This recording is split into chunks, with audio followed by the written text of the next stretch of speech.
Hi friends, hope you're whelmed. My name's Jess, and today we're looking at the consequences of my actions. November is an absolutely stacked month for cozy games, and I had carefully budgeted for each new release I wanted to try.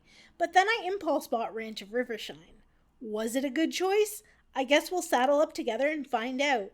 Spoiler alert if you don't have the headspace for a long video today. I love it. First off, Ranch of Rivershine is in early access, and I'm not gonna lie, I understand why that price tag, combined with its unfinished state, may be prohibitive to many cozy and casual players. With tax, I spent almost $40 to get it into my Steam library. I have to assume I did it for my inner horse girl, who clearly still lurks in the depths of my psyche somewhere, along with random bits of useless saddle club trivia and long forgotten horseback riding lessons. So far, I've spent over 20 hours across 3 different save files. There isn't a wealth of player customization, so my character always looks the same, but you'll know which file I'm in because the horses are different. I think this game will mean a lot to a very specific brand of cozy gamer, but if you're on the fence, here's what you don't get with Ranch of Rivershine. Farming. The lack of in-depth farming mechanics may bother some players, but I personally like the method of dropping seeds into planter boxes and letting nature take care of the rest. With how grindy and slow-paced the game is, I absolutely could not imagine taking a break from horse training to mindfully water some carrots, especially not at the beginning. Every aspect of your day involves your horse, and you'll be going most places on horseback, so farming being as minimal as it is actually works out. Relationship system. While the art style is beautiful and the NPCs in particular look stunning, everything in Ranch of Rivershine revolves around your horses, especially their trust in you. So if you're looking for a game with a robust social system, this isn't it. You won't really have time to talk to people, and your neighbors are mostly there to talk to you about game mechanics and how best to care for your ranch. They're even more obsessed with your horse than you are. Human character customization.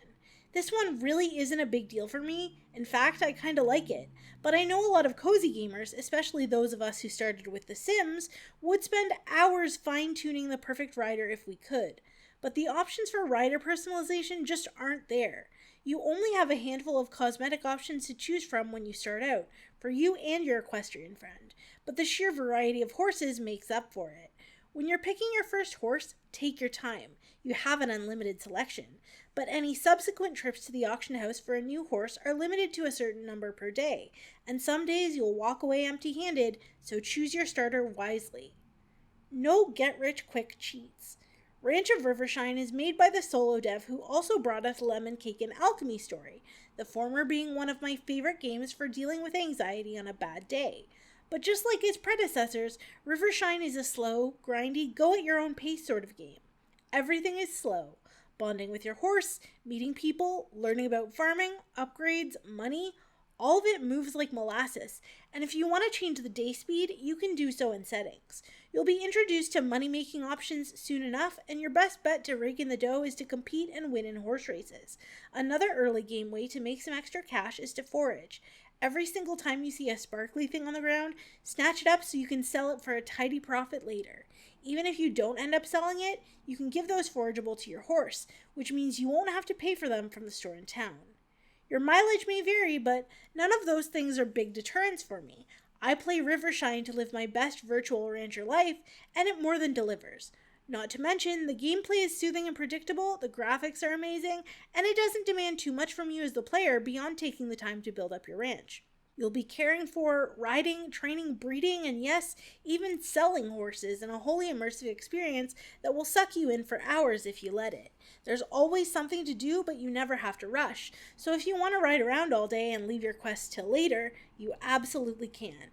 Now normally, I'm an intentionally slow player, and Rivershine's Set Your Own Pace is great for that. I can spend all day foraging and competing with little variation, but for the sake of the video and my own curiosity, I decided to buy another horse and see if we could get some foals on our ranch. If you're chomping at the bit to explore this part of the game, you'll have to wait to buy a second horse from the auction house, and wait some more for the introduction of Liam Flynn, the carpenter who lives in Pine Forest. He's the man with all the building plans, which means if you want to expand your stables, set up an area for foals, or grow fruit trees, you'll need to purchase those things from him. Something that's really cool is foals inherit both personality and stats from their parents. and you can start training them in the round pen on your ranch at no extra cost. One huge plus is that all foals are born with 100% potential, which makes it easier to train them up. If you don't want to keep them, you can sell them once they become an adult. I've stuck with one save file for almost 3 in-game weeks, and I'm even more obsessed with this game than I was with Fields of Mystria when it released.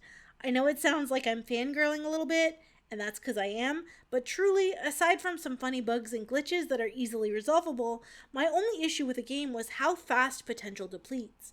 In addition to speed, endurance, flexibility, and jumping skills, each horse you have on your ranch has a certain amount of potential. As you train your horse, their other stats improve, but their potential depletes, and when it hits 0, you can no longer train them and they're stuck with the stats they have. Sort of. There are a couple of cool ways to get some extra potential and keep training your favorites, but I think those are left best experienced firsthand. To quote the iconic Schmidt line after reading Nick's novel, "No notes. This game makes my inner child so happy, and the dev has been updating consistently to keep the game interesting." This was just my experience with Rivershine, but I'd love to hear what you think down in the comments. Is Rivershine for you? Have you tried it out? What are you hoping is in the finished game? If you've made it this far and you liked it, thanks so much. If you want to see new videos like this one, don't forget to subscribe and give this video a like, and I hope you're having a wonderful day.